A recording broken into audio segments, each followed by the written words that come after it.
ఏమిటి? తాతయ్య దీర్ఘాయుష్మాన్ భవ. నీ ఆరోగ్యాలు అంత తాతయ్య? ఆ అమ్మ చూసుకుంటుందిగా. బాగుంది.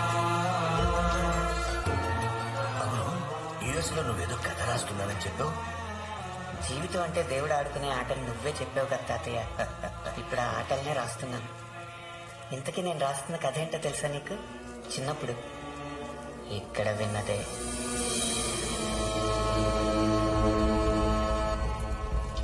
మరి శాస్త్రాల్లో శాంతి హోమాలు లాంటివి ఉంటాయి కదా గురుగారు.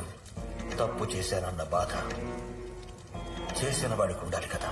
అయ్యారు మేమిక్కడికి వచ్చింది కూడా మా భావతృప్తి కోసం. మాకీ నమ్మకాలు లేవు. తూతూ మంత్రం పూజలు ఏమన్నా ఉంటే నువ్వు చేసుకో. పశ్చాత్తాపం లేని పూజకి ఫలితం ఉండదు. పాపం చేయి దాటిపోయింది. పాపం అంటే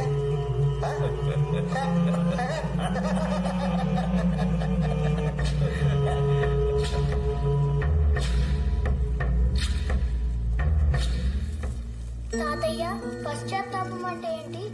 చేసిన తప్పును తెలుసుకుని బాధపడటమే పశ్చాత్తాపం. మన పశ్చాత్తాపం లేకపోతే పంచభూతాలే శిక్షిస్తాయి. అదే నా కథ అయింది.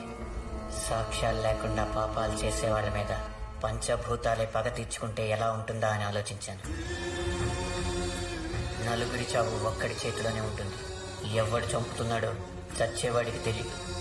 ఎందుకు చంపుతున్నాడో చంపేవాడికి కూడా తెలియదు. ఎలా తెలుస్తుంది? దేవుడు ఆడుతున్నాడు, పంచభూతాలు వేటాడుతున్నాయి. ఒకడు గాల్లో చచ్చిపోతాడు, విండు మిల్లికి వేళ్లాడుతూ.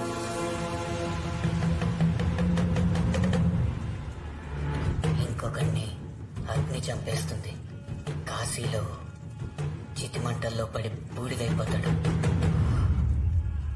వాల్మీకి మూడో పడేలా చనిపోయాడు. పురుషోమని చెప్పేశాడన్నా. బతికుండగానే బతికొక పెట్టేశాడన్నా. ఎవరు చంపింది? నీరసమని చెప్పురాడన్నా. ఆడెవరో కాదు, ఇప్పుడు మీతో ఉన్న శివప్రకాష్ గారి కొడుకే అన్నా. ఏంటని?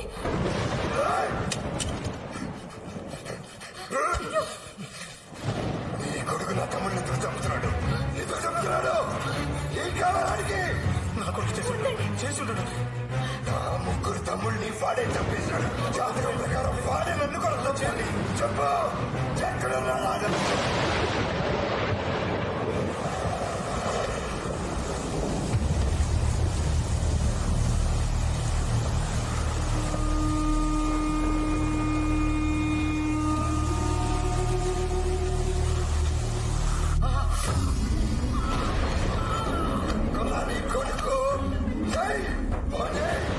కొడుకు నేను చూడాలి, నా మృత్యువంతుని చూడాలి.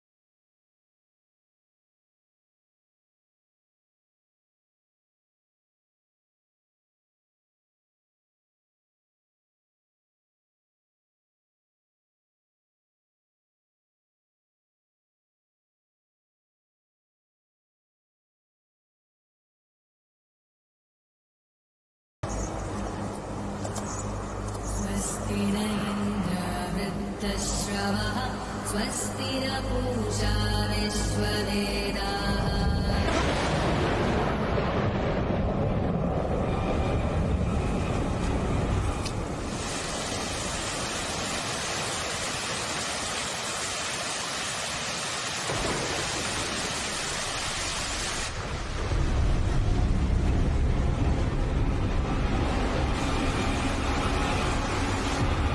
అసలోడి చావు కూడా డిసైడ్ అయిపోయింది.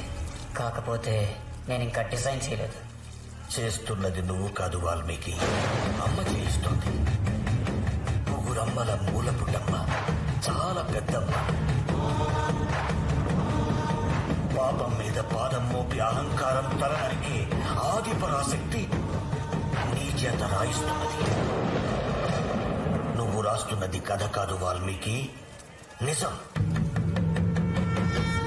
ఆ నలుగురు అన్నదమ్ముల్లో ఇద్దరు నువ్వు చెప్పినట్లే చనిపోయారు. మూడో ప్రాణం కూడా మట్టిలో కలిసిపోయిందని అర్థమవుతోంది. ఆఖరి ఆయువు కూడా తీరిపోతుంది. పంచభూతాలు ప్రక్షాళన చేస్తున్నాయి వాల్మీకి. నువ్వు నిమిత్త మాత్రుడివి అంతే. చెయ్యరా కొడుకు ఫోన్ చేయి.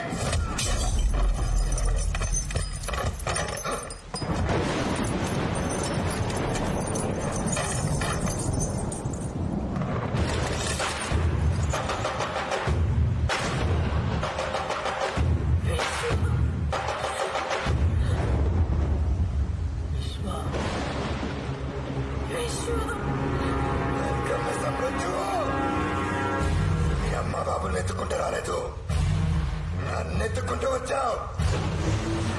నా ముగ్గురు తమ్ముళ్ళని చంపావు, ఇప్పుడు నన్ను చంపడానికి వచ్చావు. ఏరా నీ ఫ్యామిలీ మొత్తాన్ని చంపడానికి పైవాడు నాకు ఏమైనా ప్యాకేజ్ ఇచ్చాడా?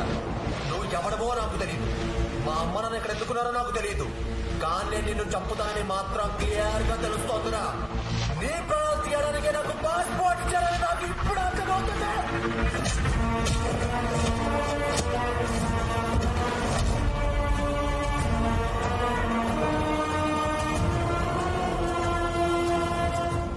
మా నాన్న నెత్తురు నేను ఎక్కడున్నా ఇక్కడికి లాక్కొచ్చింది.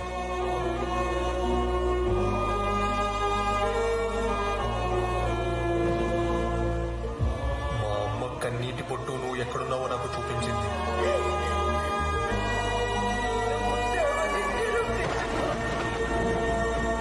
రిలేషన్ అంటే ఇది. నెత్తురు డిస్టర్బ్ చేసిన వాడికి నేల మీద రిలేషన్స్ ఉండవు.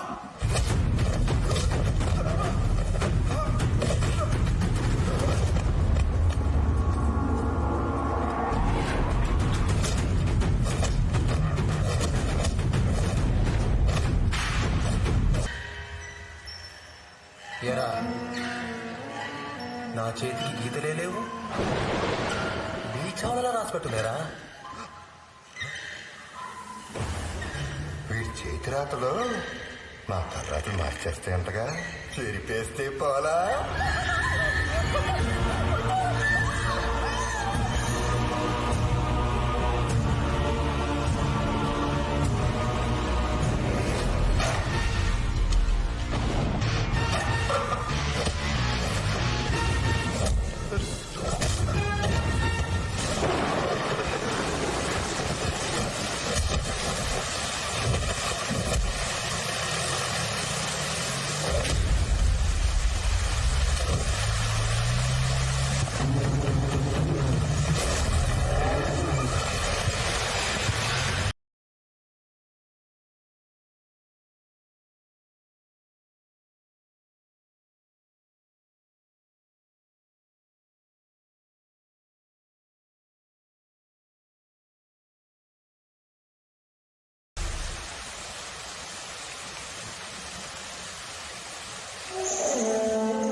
దేహం పంచభూతాత్మకం.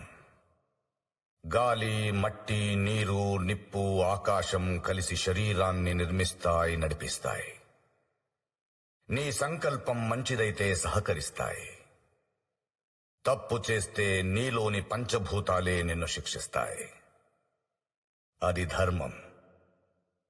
ఆ సృష్టి ధర్మానికి ఈ కథ సాక్ష్యం. ఈ భూమి మీద మనిషి గీసిన గీతలు అక్షాంశాలు, రేఖాంశాలు. కానీ ధర్మం దాటనివ్వని గీత ఒకటి ధర్మంతోనే పుట్టింది. అది దేవుడు గీసిన గీత. ఆ గీత దాటొద్దు. సృష్టి చూస్తుంది, జాగ్రత్త.